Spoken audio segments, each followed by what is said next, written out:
آج محجبین کے کوٹھے پر اس لڑکی کی بولی لگ رہی تھی جس نے ساری زندگی اپنی عزت و ناموس کی حفاظت کی تھی۔ سب تماشائیوں کی نگاہیں آنے والی لڑکی پر تھی جس کا ایک بازو محجبین نے سختی سے پکڑا ہوا تھا۔ طبلے اور ڈھولکی کی آوازیں آنا بند ہو گئی۔ اس نے اسے گھسیٹتے ہوئے درمیان میں لا کر کھڑا کر دیا۔ معصومیت اس کے چہرے سے عیاں تھی، سب لوگ اسے آنکھیں پھاڑے دیکھ رہے تھے۔ اس کے گرد لپٹا دوپٹہ محجبین نے جھٹکے سے کھینچ کر دور پھینک دیا۔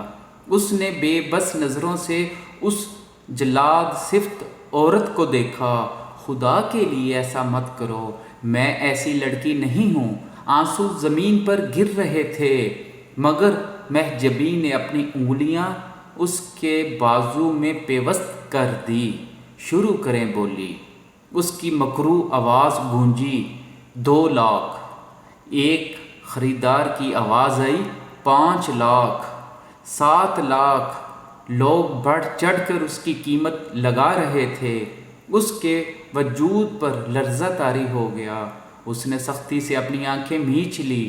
نہیں اللہ پاک، اس ذلت کی زندگی سے بہتر ہے آپ مجھے موت دے دیں، میں یہ زندگی نہیں گزار سکتی، مجھے عزت کی موت دے دیں، ان بیڑیوں سے بچا لیں مجھے، میں یہ سب نہیں سہ سکتی، مجھے اس مشکل میں اکیلا نہ چھوڑیں، آپ تو شہرک سے بھی زیادہ قریب ہیں، میری عزت کی حفاظت کریں، مجھے یہاں سے بچا لیں۔ آنسو اس کی آنکھوں سے نکل کر کارپٹ میں جذب ہو رہے تھے۔ اس کا جھکا ہوا سر کچھ اور جھک گیا۔ وہاں بیٹھے تمام عزت دار لوگ اس انمول لڑکی کا مول لگانے میں ایک دوسرے سے بڑھ رہے تھے، لیکن وہ ساکت بیٹھا اس کے لرزتے ہاتھوں کی پشت پر گرتے آنسو دیکھ رہا تھا۔ یہ نہیں تھا کہ اس نے کبھی خوبصورت لڑکیاں نہیں دیکھی تھی، لیکن اس لڑکی میں کچھ اور تھا، وہ سب سے منفرد تھی۔ 10 لاکھ۔ ایک اور تماشائی کی آواز آئی۔ محجبین کی باچھیں کھل گئی۔ ارد گرد کیا ہو رہا تھا اس سب سے بے خبر وہ یکٹک اس کو دیکھ رہا تھا۔ محجبین نے چاروں طرف دیکھ کر گنتی شروع کی۔ 10 لاکھ 1۔ اللہ جی پلیز مجھے بچا لیں۔ وہ آنکھیں بند کیے ہوئے اللہ کو پکار رہی تھی۔ 10 لاکھ 2۔ اس کی سانس مدھم ہو گئی۔ نہیں اللہ نہیں، پلیز نہیں۔ 50 لاکھ۔ سارے مجمع کی خاموشی کو اس شخص کی سرد آواز نے توڑا تھا۔ 1000 بار کہا ہے جلدی اٹھا کرو، دیر تک سوئے رہنے سے بے برکتی ہوتی ہے، مگر مجال ہے جو تیرے کان پہ جوں تک رینگ جائے، کوئی ڈھول بھی پیٹے تب بھی تیری آنکھ نہیں کھلتی، پتہ نہیں کون سے گھوڑے بیچ کر سوتی ہو، کل سے ہرگز نہیں اٹھانا، میں نے چاہے سوتی رہنا دوپہر تک۔ لوگوں کی بیٹیاں ہوتی ہیں، سارے کا سارا گھر سنبھال لیتی ہیں، ماؤں کو فکر ہی نہیں ہوتی، اور ایک تم ہو، سورج سر پہ آ جائے مگر تمہاری نیند ہی نہیں ٹوٹتی۔ اماں حسب معمول اسے ڈانٹ رہی تھی اور وہ چپ چاپ ڈانٹ کھاتے ہوئے تیزی سے ناشتہ کر رہی تھی۔ آہستہ آہستہ کھاؤ، اٹھانے نہیں لگی میں تمہارے آگے سے، اماں نے غصے سے اسے دیکھا۔ نہیں اماں، وین نے آ جانا ہے، لیٹ ہو جاؤں گی میں، ابھی بکس بھی رکھنی ہے اس کے۔ بس اتنا کہنے کی دیر تھی، اماں پھر سے شروع ہو گئی۔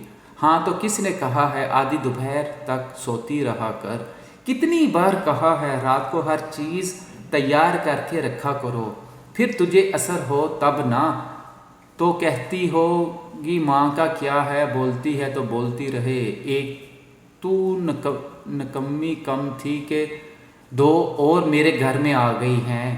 اماں نے بھابھی کو کمرے سے باہر آتے دیکھ کر کہا۔ بھابھی وہیں سے منہ بناتے ہوئے پلٹ گئی۔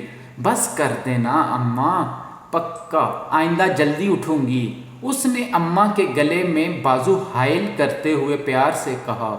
چل جلدی کر، تیار ہو جا، پھر شور مچاتا پھرے گی۔ اماں نے ناشتے کے برتن سمیٹتے ہوئے کہا۔ وہ فوراً اسے تیار ہونے چل دی۔ وین کا وصل سنتے ہی وہ چادر اٹھا کر باہر آئی۔ اچھا اماں، میں جا رہی ہوں، اپنا خیال رکھیے گا، اللہ حافظ، اس نے گیٹ سے باہر نکلتے ہوئے کہا۔ اللہ حافظ۔ اماں نے اس پر آیت الکرسی پڑھ کر پھونکی۔ کچھ دنوں سے ان کا دل ہول رہا تھا جیسے کوئی انہونی ہونے والی ہو۔ عجیب سے وہم ہر وقت گھیرے رکھتے۔ عدن جب تک گھر سے باہر رہتی ان کا دل مختلف خدشات میں گھرا رہتا۔ اب اسے جاتے دیکھ کر انہیں پھر سے بے چینی لگ گئی۔ اللہ کی امان میں انہوں نے ایک بار پھر دور جاتی وین کو دیکھا۔ محمد عالم کے صرف 2 ہی بیٹے تھے، نواب عالم اور میر عالم۔ نواب عالم جتنے فرما بردار اور سلجھے ہوئے انسان تھے، میر عالم اتنے ہی نافرمان اور شیطانی صفت کے حامل تھے۔ مزاج میں زمین و آسمان کا فرق ہونے کے باوجود دونوں بھائی ایک دوسرے سے محبت کرتے تھے۔ ان دونوں کی شادیوں کے بعد محمد عالم نے تمام زمین اور جائیداد ان میں آدھی آدھی تقسیم کر دی، چنانچہ وہ دونوں اپنی اپنی فیملی کے ہمراہ الگ گھروں میں شفٹ ہو گئے۔ نواب عالم کے 3 بچے تھے، عبداللہ، حیدر اور عدنان، جبکہ میر عالم کے 4 بیٹے تھے۔ وہ چاروں ہی آوارہ صفت اور گھٹیا مشاغل کے دلدارہ تھے۔ نواب عالم کی جتنی قدر و منزلت تھی، میر عالم گاؤں کی اتنی ہی ناپسندیدہ شخصیت تھے۔ آئے دن لڑائی فساد، زمینی جھگڑے، لوگوں کی بیٹیوں کو بلا وجہ تنگ کرنا اور بہت سی حرکتوں کی وجہ صرف یہی خاندان ہوتا تھا۔ ان کی ان غلط حرکتوں کی وجہ سے گاؤں والوں مل کر انہیں گاؤں سے نکل جانے پر مجبور کر دیا۔ میر عالم کو دھچکا اس وقت لگا جب پنچایت کے اس فیصلے میں نواب عالم بھی شامل تھے۔ وہ اس وقت اپنے 3 دوستوں کے ہمراہ کلب کی سیڑھیوں پر بیٹھا وسکی کے گھونٹ پر گھونٹ بھر رہا تھا۔ اندر چلنا تو اور ادھر ہی بیٹھ گیا ہے۔ احمد نے اسے سیڑھیوں پہ بیٹھا دیکھ کر کہا، نو آئی ایم اوکے۔ اس نے ایک اور گھونٹ بھر کر کہا۔ اس کی آنکھیں آہستہ آہستہ سرخ ہو رہی تھی، لیکن نظریں اب بھی آنے جانے والے لوگوں پر مرکوز تھی۔ وہ چاروں وہاں آنے والے لوگوں پر اپنا اپنا تبصرہ کرتے ہوئے بے ہنگم کہے لگا رہے تھے۔ فرا نے میرا دماغ چاٹ لیا ہے، تیرا پوچھ کے۔ احمد نے دوسری بوتل اس کی طرف بڑھاتے ہوئے کہا، لیو ہر، زہر لگتی ہے مجھے ایسی لڑکیاں۔ اس نے دوسری بوتل بھی منہ کو لگا لی۔ تو تجھے شہد کون سی لگتی ہے یہ بھی بتا دے، ارسلان نے بے ڈھنگے انداز میں ہنستے ہوئے پوچھا، لیکن دوسری بوتل سے صرف چند گھونٹ لینے کے بعد ہی وہ جواب دینے سے قاصر تھا۔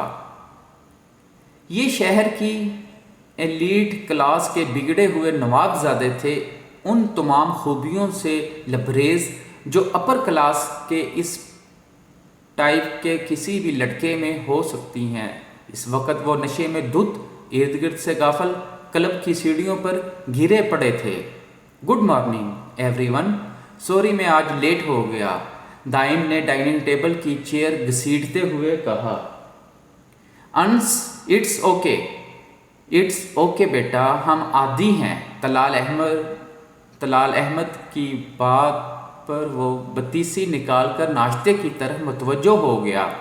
دائم، آج مجھے سمیہ کی طرف جانا ہے، کچھ دیر بعد، سارا نے کہا۔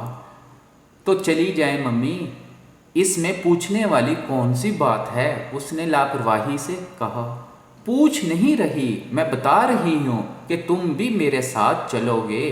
نیہا کو شاپنگ کروانی ہے اور اتنے دن سے تم ان کی طرف نہیں گئے، آخر منگیتر ہے وہ تمہاری، کچھ تو خیال کیا کرو۔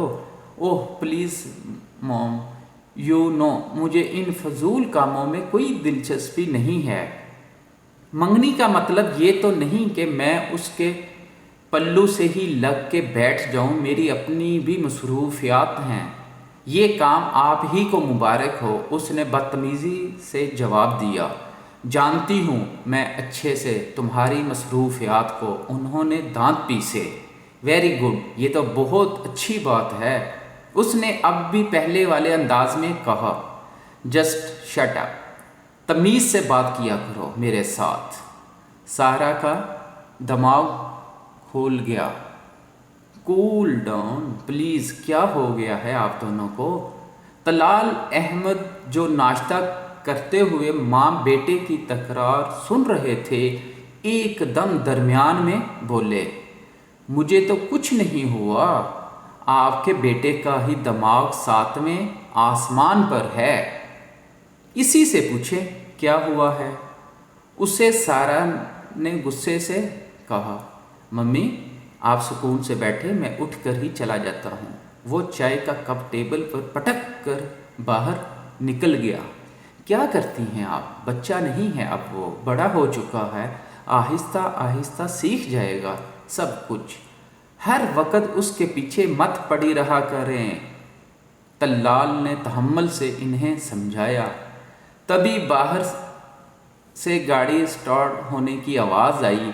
میں بھی یہی کہہ رہی ہوں، بچہ نہیں ہے اب، وہ اسٹڈی کمپلیٹ ہے اس کی۔ جانتے بھی ہیں آپ آج کل کن لوگوں میں اٹھ بیٹھ رہا ہے، وہ کیا مصروفیات ہیں اس کی۔ سارا نے پریشانی سے طلال صاحب کو دیکھا۔ ڈونٹ وری، اس عمر میں اولاد ایسی ہی ہوتی ہے، کرنے دیں، وہ جو کرتا ہے سمجھ جائے گا۔ آہستہ آہستہ انہوں نے لاپرواہی سے سر جھٹکا۔ سمجھ جائے گا نہیں، آپ سمجھائیے اسے، کل سے اپنے ساتھ آفس لے کر جائیں، ذمہ داری جب سر پر پڑے گی تب ہی عقل ٹھکانے آئے گی۔ سارا نے پھر سے زور دیا۔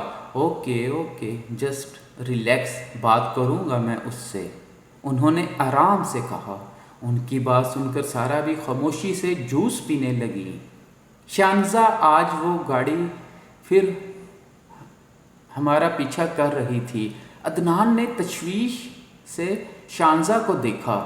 ہاں دیکھا تھا میں نے یار، حیرت والی بات ہے، آخر کون ہے اتنا فارغ جو 2 ماہ سے ہماری وین کا پیچھا کر رہا ہے؟ ایسی بھی کیا دلچسپی؟ کوئی بات ہے تو کلیئر کرے، اس طرح پیچھا کرنے کی کیا تک بنتی ہے؟ شانزا نے بھی پریشانی سے کہا۔ ہاں نا، اور تمہیں تو پتہ ہے گاؤں میں چھوٹی سی بات کا بھی بتنگڑ بن جاتا ہے، کوئی دیکھے گا تو کیا سوچے گا؟ عدنان کی پریشانی کسی طور کم نہیں ہو رہی تھی۔ چھوڑو بھی، اچھا ہے نا، ہمیں ایک باڈی گارڈ مل گیا، وہ بھی مفت میں۔ ہانیہ کی بات پہ وہ دونوں ہنس پڑی۔ چھٹی کے بعد بھی جب وہ سب وین میں آ کر بیٹھے تو وین کے چلنے کے کچھ دیر بعد ہی کہیں سے گرے کرولا نمودار ہو گئی۔ اف، کیا مصیبت ہے، اسے کوئی اور کام نہیں ہے کیا؟ شانہ نے غصے سے پیچھے آتی کار کو دیکھا۔ دفع کرو تم، ہمیں کیا، وہ جو مرضی کرے، ہمارا پابند تھوڑی ہے وہ۔ اندر سے تو عدن کا دل بھی کانپ رہا تھا، مگر بظاہر اس نے مضبوطی سے کہا۔ سب سے زیادہ ٹینشن بھی اسے ہی تھی کہ اس کا گھر ہی سب سے آخر میں آتا تھا اور وہ کار اکثر گاؤں سے باہر ہی مڑ جاتی، مگر بعض اوقات وہ عدن کے وین سے اترنے کے بعد ہی واپس جاتی۔ اب بھی وہ پریشانی سے شیشے سے باہر نظر آنے والے دوڑتے مناظر کو دیکھ رہی تھی کہ اچانک وہ کار بالکل وین کے برابر آ گئی۔ اس نے چونک کر اندر بیٹھے شخص کو دیکھا، وہ اس کی طرف دیکھ کر مسکرایا اور زن سے گاڑی آگے بھگا لے گیا۔ اس کی طرف آنکھوں سے پتہ چلا کہ وہ مسکرایا ہے، آنکھوں کے علاوہ سارے چہرے پہ ماسک تھا۔ کون ہو سکتا ہے؟ اس کے مسکرانے پر وہ جی جان سے کانپ گئی۔